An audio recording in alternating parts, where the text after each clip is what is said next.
suis M. François Mboukou-Kassa. Je suis un citoyen congolais. Donc, je suis là tout simplement pour pouvoir défendre la RDC. Donc, je suis le président du Front des militants congolais et je réside Paris. Pour ceux qui ne sont pas bien branchés sur l'actualité congolaise, on dit que vous êtes le parrain des combattants d'un groupe de Congolais ici, réputé violent. Qu'est-ce que vous pouvez dire à ce sujet-là? Non, pas tout simplement, nous ne sommes pas violents. Les combattants ne sont pas des violents. Les combattants, c'est des pères de famille. Donc c'est déjà aujourd'hui, on nous appelle aujourd'hui les combattants politiques. Donc nous avons ramené ces mouvements à la politique, de pouvoir défendre ses droits, de pouvoir savoir déjà ses droits et de pouvoir défendre les peuples congolais. Donc les combattants, ils se présentent comme gendarmes du peuple. Ça veut dire que nous avons dit remarquer au Congo, M. Kabila, qui est le président de la République, cet homme est venu au Congo, nous sommes des Congolais, mais par contre, je sais qu'un président devait être là pour défendre sa population. Mais nous avons dû remarquer que déjà, nous ne pourrons plus retourner chez nous. Il y a les services des ANER qui nous fichent. Alors les combattants, les Congolais responsables, c'est des pères de famille, des mères de famille, des patriotes qui se sont pris en charge, qui se sont dit on ne pouvait pas laisser notre pays aller à la volo. Et ces hommes se sont organisés. Ça veut dire que pour la défense de leur patrie, ils se sont organisés. Nous avons bien vu qu'au départ, il y avait ce qu'on appelle les concerts, par exemple, des Congolais. Il y avait des artistes congolais qui arrivaient en Europe, en France, en Belgique, en Allemagne, en Angleterre, aux États-Unis. Et en ce moment-là, nos enfants ne faisaient plus leurs études. Et c'est ça qui a poussé qu'aujourd'hui, nous avons réfléchi, nous avons poussé plus la réflexion. Parce que nous sommes de la diaspora. Et dans la diaspora, lorsque la diaspora elle est mature, la diaspora est prête pour aller libérer son pays. Et c'est ce que nous avons réfléchi. C'est vrai qu'il y avait des petites bavures, comme l'ancien président du Sénat qui a été tabassé à la gare du Nord. Ça, c'était la mauvaise réputation. Mais aujourd'hui, les combattants, c'est des femmes et des mères de famille et des pères de famille qui sont prêts et qui sont là pour défendre leur patrie. Alors, comme on a décrié au niveau de la communauté internationale, on a parlé, on a expliqué ce qui s'est passé au Congo, mais on avait l'impression que personne ne nous écoutait. Alors, vous voyez, quand on n'écoute plus un peuple, ce peuple pourrait tout faire pour se faire entendre. C'est pour cela que vous avez vu qu'au départ, il y avait un peu de la violence. Mais maintenant, il n'y en a plus parce qu'ils sont devenus des combattants politiques. Longtemps, on a l'impression que vous n'avez pas plutôt envie de négocier avec le président Kabila, alors que la situation dans le pays s'apaise actuellement. Et il y a un accord politique. Qu'est-ce que vous en pensez? Mais la négociation, moi je pense que M. Kabila est animé d'une mauvaise foi. Étant président, c'est lui qui devait organiser les élections. C'est lui, étant président de la République, devait organiser les élections.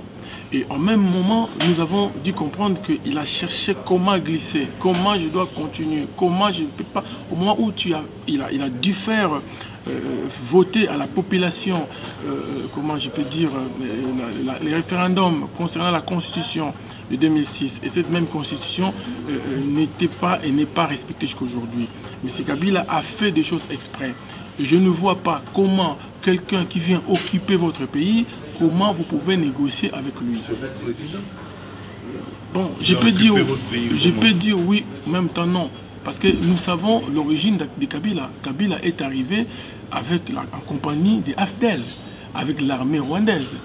Donc il est venu avec, en 96-97, nous avons vu avec l'opération turquoise, au départ, il y avait des Rwandais qui sont rentrés en 1994. Et comme vous pouvez savoir aujourd'hui, le Rwanda est en train de dire tout simplement qu'il est en train d'attaquer la France. Mais pourtant, le Rwanda ne s'entend pas avec Kabila. Est-ce qu'ils s'entendent? Bien sûr que oui. Mais qui a placé Kabila? Vous vous souvenez, à l'époque, mais c'est il y a eu des attaques dans le pays et Kabila a accusé le Rwanda. Ben, il n'a jamais porté plainte contre le Rwanda. Au moment où le Rwanda est en train d'agresser les Congos, au moment où le Rwanda est en train d'assassiner, de tuer, de violer, l'armée rwandaise, ougandaise, burundaise sont au Congo. Et c'est même pas moi qui l'ai dit, c'est les rapports mapping de 2006. Alors les rapports mapping est en train d'expliquer que tout ce qui se passe au Congo, c'est l'armée rwandaise qui est là avec Kagame. Et ce n'est pas moi, c'est les rapports des experts de l'ONU, les rapports mapping. Donc, je pouvais revenir par rapport à votre question. Si Kabila était animé de la bonne foi, aujourd'hui, on n'allait pas avoir cette crise au Congo. Mais il y a une situation qui est un peu apaisée, ça se calme un peu. L'Église catholique a proposé une médiation. L'opposant le plus farouche historique est en train de se calmer.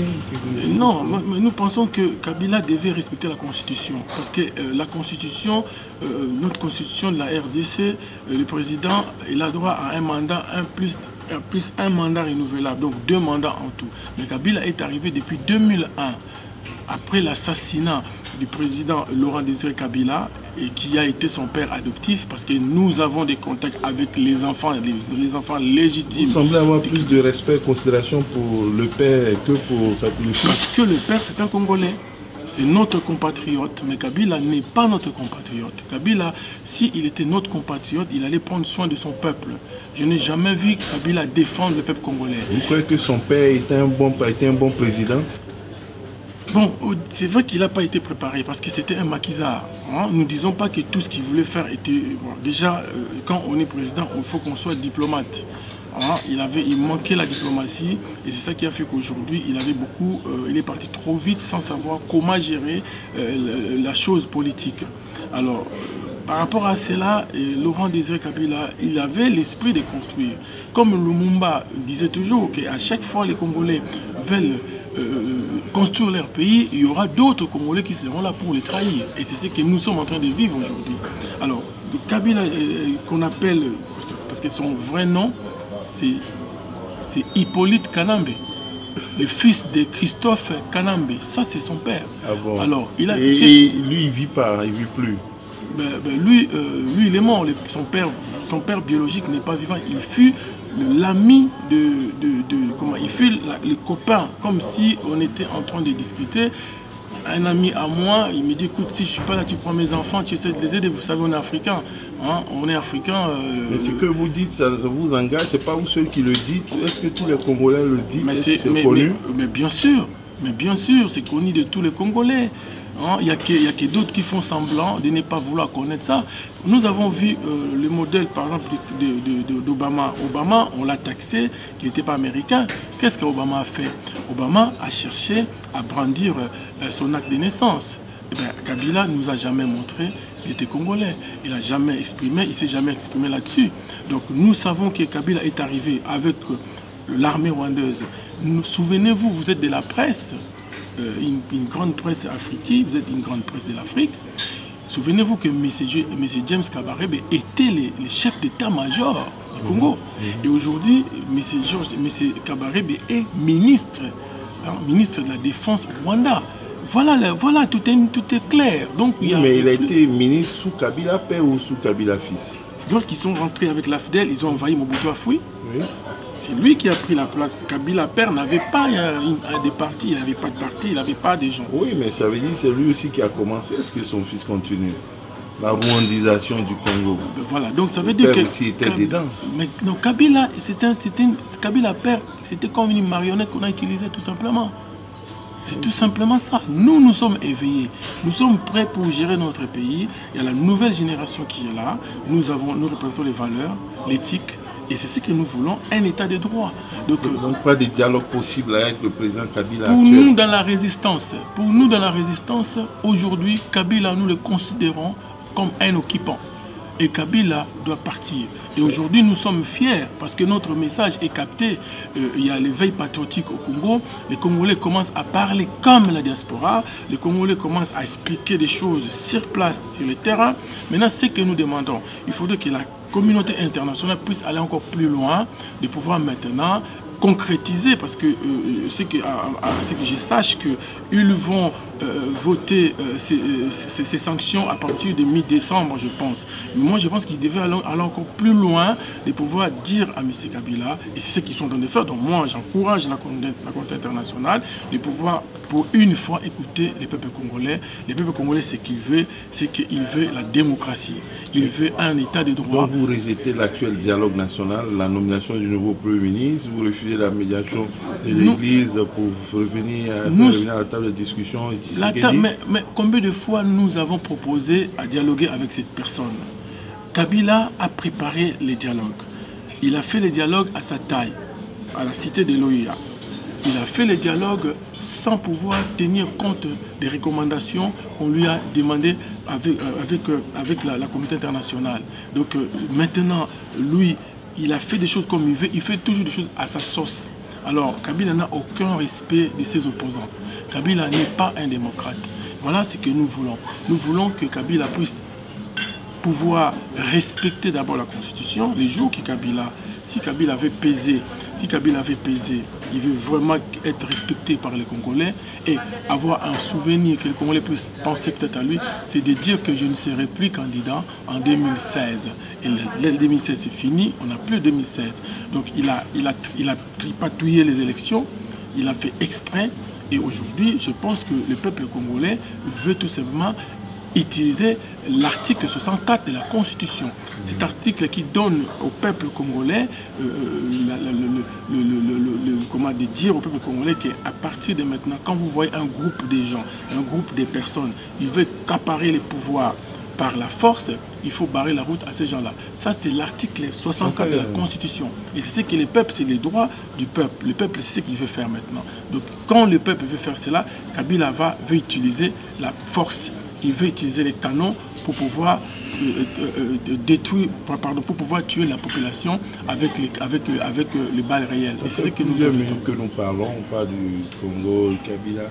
Il y a un acteur politique qui est absent mais qui a pesé dans votre pays. C'est Jean-Pierre Bemba. Que pensez-vous de lui? Est-ce que vous estimez que le sort qui est le sien était juste? Est-ce qu'il le mérite? Et croyez-vous qu'il a encore un avenir dans votre pays? Bon, pour Jean-Pierre Bemba, franchement, je peux dire que c'est un patriote congolais qui a voulu aussi les biens de son pays. Mais c'est vrai qu'aujourd'hui, son sort est un peu compliqué. Parce que par rapport à nos infos, Jean-Pierre Bemba, cette histoire, en réalité, si l'erreur de Jean-Pierre Bemba, c'est de pouvoir aller avec Kabila au départ. Parce qu'il a favorisé Kabila sous la pression de la communauté internationale.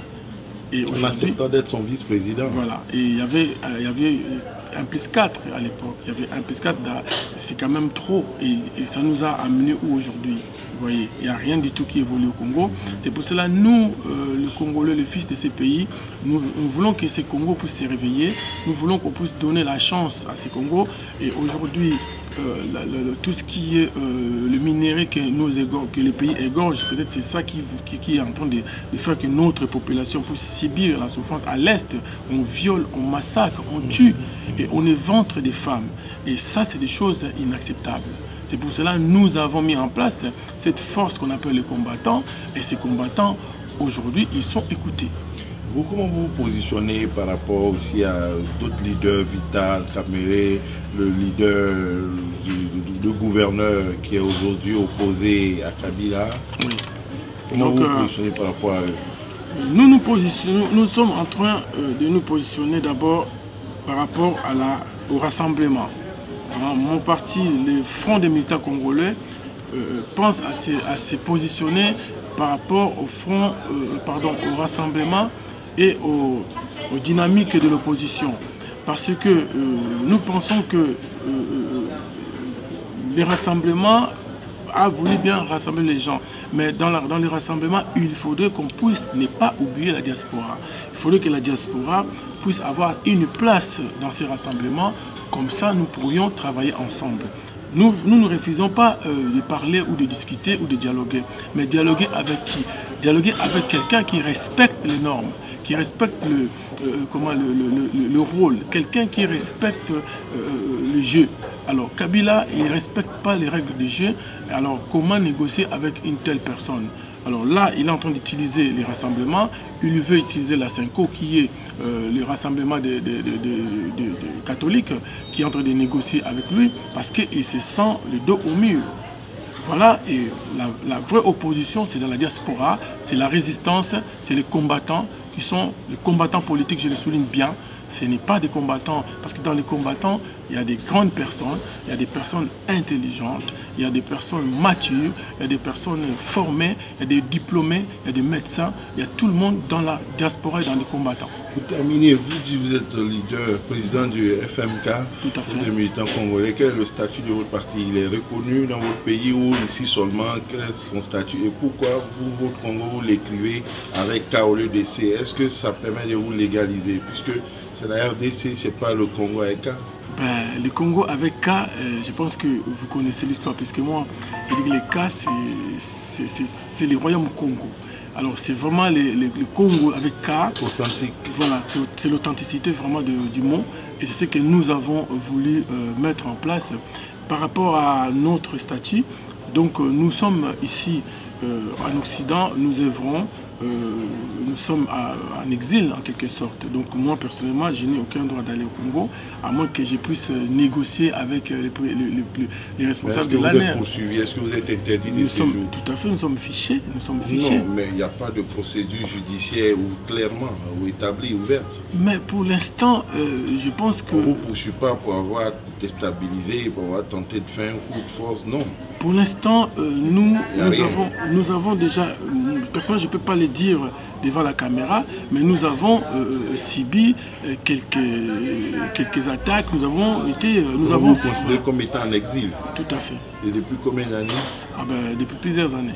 Et vous êtes prêt pour rester encore longtemps en exil? Non, nous voulons le départ de Kabila pour que nous puissions retourner, pour aller reconstruire notre pays. Et nous voulons un Congo grand, un Congo meilleur. Nous voulons que la démocratie puisse avoir lieu au Congo, qu'un état de droit puisse exister et que nous-mêmes, dans notre mouvement, les Fronts des militants congolais, nous avons préparé ce qu'on appelle le juge des élus.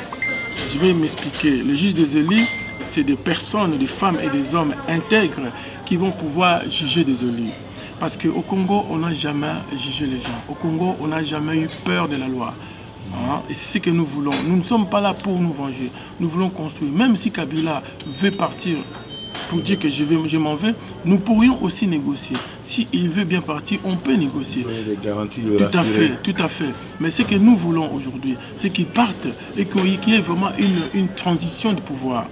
Qu'il y ait vraiment des élections paisibles, démocratiques, des élections apaisées et qu'il n'y ait pas de fraude. Vous avez vu ce qui s'est passé en 2011, c'est quand même grave. Pour vous, la presse, vous avez vu que ce n'était même pas des élections où on a retrouvé des bulletins des urnes partout, où il y avait vraiment, ce n'était même pas des élections, mais malgré tout ça, il est toujours président. Voilà, nous voulons mettre de l'ordre à la maison. Nous voulons que le Grand Congo puisse se réveiller.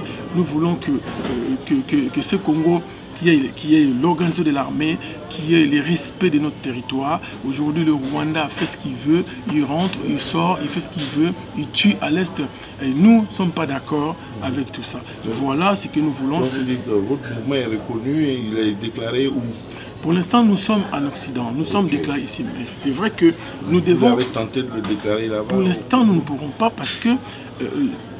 moi, j'ai rencontré même des opposants qui sont sur place. Ils sont arrivés, il y en a d'autres qui m'ont même proposé d'acheter un parti. Vous l'avez déjà vu ça? C'est grave, c'est très grave.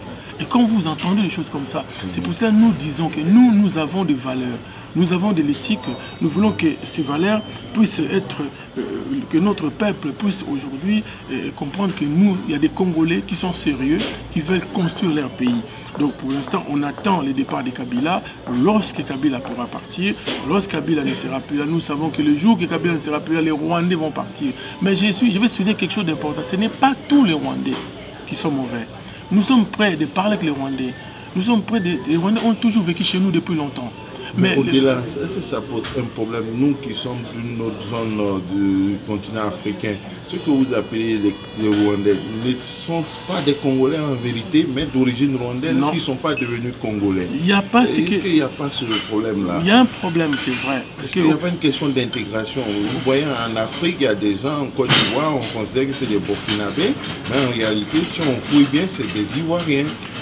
Ce que vous appelez les Rwandais, les étrangers, est-ce qu'au fond, ce n'est pas des Congolais que vous refusez d'intégrer, d'accepter comme des Congolais? La nationalité congolaise, on demande la nationalité congolaise peu importe les conditions, peu importe les conditions d'attribution de la nationalité, par affiliation ou autre. Mais quand on prend aux États-Unis, en France, le Congo ne va pas demander une spécifique. Vous, aujourd'hui, vous pouvez être européen, vous pouvez être français, belge.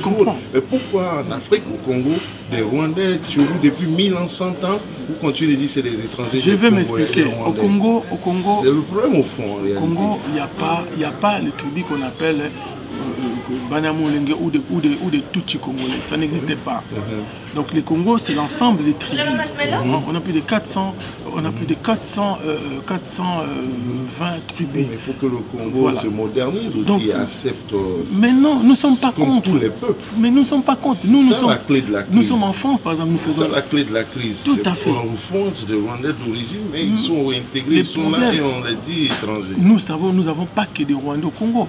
Nous avons des Angolais. Nous avons des gens de Congo-Brazzaville, nous avons des gens de Bangui, tout ça, nous avons des Zambiens, tout ça. Mais pourquoi toujours les Rwandais? Posez-vous des questions. Non, parce qu'ils nous posent toujours les problèmes. Ils veulent toujours prendre la partie de l'Est, ils veulent mettre ce qu'on appelle l'Empire Tutsi. Et nous sommes contre la violence. Le peuple congolais, vous le savez, c'est un peuple mature, c'est un peuple plein d'amour, c'est un peuple accueillant, un peuple il a l'hospitalité, il a tout ça. Mais nous avons fait les erreurs du passé. Les erreurs du passé, c'est que lorsqu'il y avait l'opération turquoise en 1994, alors il y avait le génocide rwandais, et Mobutu et Kengo à l'époque, ils ont ouvert, avec l'accord de l'ONU, ils ont ouvert le couloir. Et à partir de là, les Rwandais sont entrés en masse. Et quand ils sont entrés en masse, le problème c'est que maintenant, quand moi je suis étranger dans un pays, je dois respecter les lois de ces pays, je dois respecter les autochtones de ces pays. Mais quand je commence à éventrer les femmes, je commence à massacrer les femmes, je commence à violer les femmes, je commence à dire, à détruire les gens pour pouvoir récupérer les minéraux, pour pouvoir construire le Rwanda, là ce n'est plus bon. Et si je suis devenu, comment je peux dire, parce qu'il y a des commanditaires et puis il y a aussi des exécutants. Lui c'est des Rwandais. Aujourd'hui, le Rwanda, dans son sous-sol, il n'a rien du tout. Mais aujourd'hui, le Kigali est devenu la capitale avec des coltans, avec tout ça. Mais d'où ça vient? Ça vient du Congo. Alors nous voulons que notre peuple puisse vraiment, être respecté. Nous voulons parler avec des Rwandais. Nous voulons qu'il y ait vraiment, il faut demander un jour aux Rwandais, qu'est-ce que vous venez chercher? Qu'est-ce que vous voulez qu'on vous donne? On va leur donner, on va faire les comptes. Voilà. Et après, nous allons... C'est des peuples éternels, c'est des voisins éternels. On ne peut pas les rejeter. Mais le problème, c'est que nous, les Congolais, nous n'allons pas au Rwanda pour pouvoir envahir le Rwanda. Nous n'allons pas au Rwanda pour aller piller les Rwandais, pour aller faire du mal aux Rwandais. Non. Alors, si les Hutus, ils sont d'accord avec ce que j'ai dit, il faut qu'ils puissent s'opposer contre Kagame qui est Tutsi. Et c'est le régime de Kagame qui est en train de déstabiliser le Rwanda aujourd'hui. Parce qu'il est en train de construire le Rwanda avec le sang des Congolais. Votre mot de la fin? Le mot de la fin, je vais dire que vraiment je m'adresserai à la communauté internationale. Nous avons appris que vous avez commencé à prendre des mesures, des sanctions contre le régime de Kabila. Et nous sommes dans la diaspora, nous sommes les combattants politiques. Et nous avons combattu sans armes. Nous sommes contre les armes. Mais nous voulons tout simplement ramener Kabila. Nous voulons que Kabila puisse respecter les droits des Congolais. Il y a trop de la répression au Congo policière. Il y a trop de malheurs. Il y a la famine. Il n'y a pas de l'eau potable. Il n'y a pas d'électricité. Entre-temps, le Congo fournit de l'électricité partout en Afrique. Aujourd'hui, nous voulons que la justice soit faite pour ce peuple. Mais c'est Kabila, je m'adresse à vous. Si vous aimez le Congo et les Congolais, c'est un conseil d'amis. Vous n'êtes pas mon ami, mais c'est un conseil. Le 19 décembre 2016, vous déposez les tabliers. Vous pouvez peut-être déposer ou organiser les élections avant les 19, dire au moins que vous n'allez pas être candidat, ça pourrait apaiser les choses. Les Congolais pourraient au moins comprendre, ou on pourrait peut-être négocier, comme ça vous partez en paix avec tout ce que vous avez manipulé au Congo. Mais nous voulons négocier, nous voulons parler, nous voulons discuter, mais discuter avec les normes. Vous avez l'opposition sur place, respectez l'opposition. Vous avez les rassemblements sur place, respectez les rassemblements qui est là, qui vous tend la main. Maintenant, pour une fois, respectez au moins. En 2011, en 2006, vous avez volé les élections de Bemba. En 2011, vous avez aussi triché et ça a été vu de tout le monde. Donc là, à un moment, il faut dire stop. Et nous, les combattants, nous, la résistance, nous vous disons de pouvoir libérer le Congo, de pouvoir respecter les peuples congolais, de pouvoir arrêter de massacrer les peuples congolais, de pouvoir vraiment donner la chance à cette population pour que vous puissiez sortir avec la grande porte. Sinon, ça sera difficile pour vous. Voilà. Que Dieu bénisse les Congolais et je bénis mon pays. Que Dieu bénisse tout le monde. Merci.